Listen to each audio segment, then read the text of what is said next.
और चलिए अब देख लेते हैं खबरें विस्तार से। रूस से खबर, जहां रूस का याकुत्स्क शहर दुनिया का सबसे ठंडा शहर है। यहाँ पर सर्दी कोई मौसम नहीं है, बल्कि सर्दी यहाँ की नियति है। और -50 डिग्री सेल्सियस से नीचे गिरता तापमान रोजाना याकुत्स्क शहर के लिए एक नई चुनौती पेश करता है। रूस के सखा गणराज्य की राजधानी याकुत्स्क दुनिया का सबसे ठंडा शहर माना जाता है, जहां 3 लाख से ज्यादा लोग -30 डिग्री सेल्सियस औसत तापमान में जीवन जीते हैं।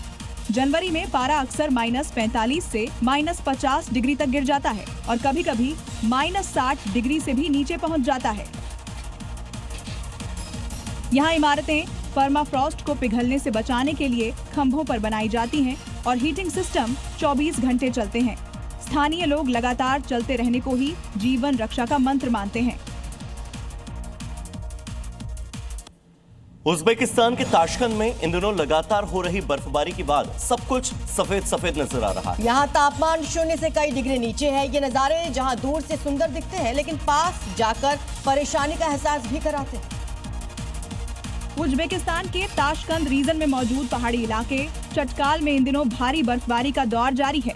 लगातार हो रही बर्फबारी से तापमान में तेज गिरावट दर्ज की गई है और कई ग्रामीण रूट्स पर आना जाना बुरी तरह प्रभावित हुआ है।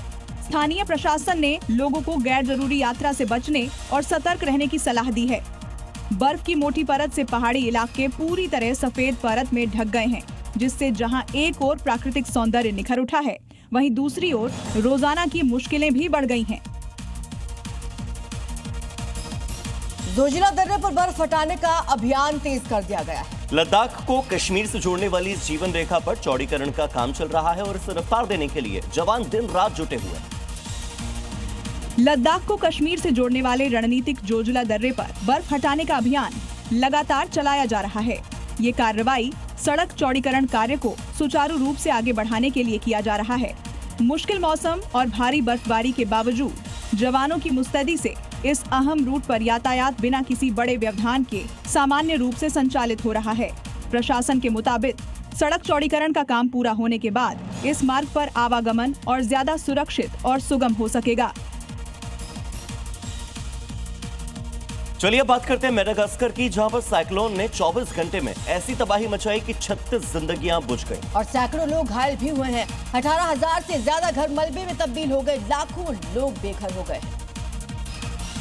मेडागास्कर में आए भीषण साइक्लोन गेजानी ने 24 घंटे के भीतर भारी तबाही मचाते हुए कम से कम 36 लोगों की जान ले ली और 370 से ज्यादा लोगों को घायल कर दिया। करीब 18,000 घर बर्बाद हो गए हैं। राष्ट्रीय आपदा घोषित करते हुए राष्ट्रपति ने अंतर्राष्ट्रीय समुदाय से मदद की अपील की है। 2.5 लाख से ज्यादा लोग प्रभावित हुए हैं, जबकि 6 लोग अब भी लापता बताए जा रहे हैं।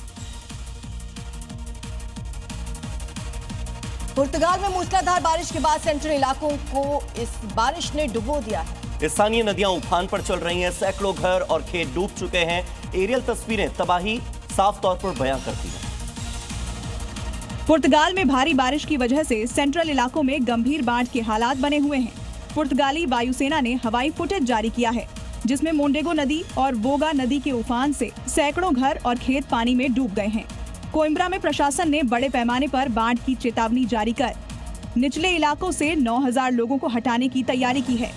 अगुयरा बांध का जलस्तर 99% तक पहुंच गया था। एहतियातन स्कूलों और कोइम्ब्रा विश्वविद्यालय को बंद कर दिया गया है। पुर्तगाल के बाद बात करते हैं ब्राजील की। रियो डी जनेरियो में लगातार हो रही भारी बारिश ने हालात बेकाबू कर दिए हैं। घनी आबादी वाली बस्ती में अचानक आई बाढ़ ने सड़कों को दरिया बना दिया है। युद्ध स्तर पर राहत अभियान यहां भी चलाया जा रहा है। ब्राजील के रियो डी जनेरियो शहर में मौजूद रोसिनिया इलाके में भारी बारिश के बाद आई बाढ़ ने भीषण तबाही मचा दी है। पहाड़ी ढलानों पर बसी इस घनी आबादी वाली बस्ती में पानी घरों और सड़कों में घुस गया है, जिससे सैकड़ों परिवार प्रभावित हुए हैं। कई मकानों को नुकसान पहुंचा है और लोगों को सुरक्षित स्थानों पर पहुंचाया जा रहा है। प्रशासन ने राहत और बचाव काम तेज कर दिया है, जबकि मौसम विभाग ने और बारिश की आशंका जताई है।